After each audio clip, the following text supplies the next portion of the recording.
بسم الله الرحمن الرحيم والفجر وليال عشر والشفع والوتر والليل إذا يسري هل في ذلك قسم لذي حجر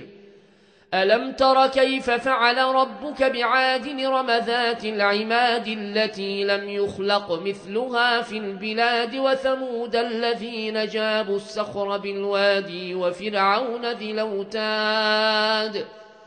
وفرعون ذي الأوتاد الذين طغوا في البلاد فأكثروا فيها الفساد فصب عليهم ربك سوط عذاب إن ربك لبالمرصاد فأما الإنسان إذا ما ابتلاه ربه فأكرمه ونعمه فيقول ربي أكرمن وأما إذا ما ابتلاه فقدر عليه رزقه فيقول ربي أهانني كلا بل لا تكرمون اليتيم ولا تحضون على طعام المسكين وتأكلون التراث أكلا لما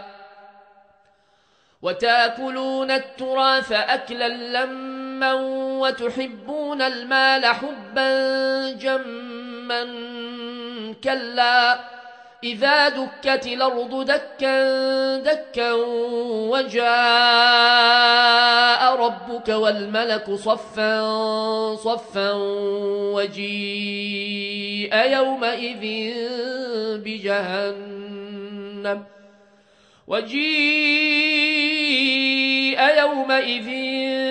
بجهنم يومئذ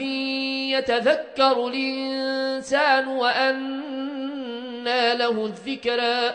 يقول يا ليتني قدمت لحياتي فيومئذ لا يعذب عذابه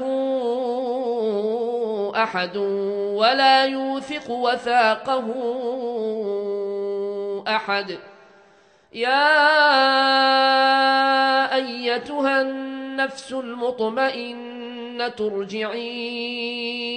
إلى ربك راضية مرضية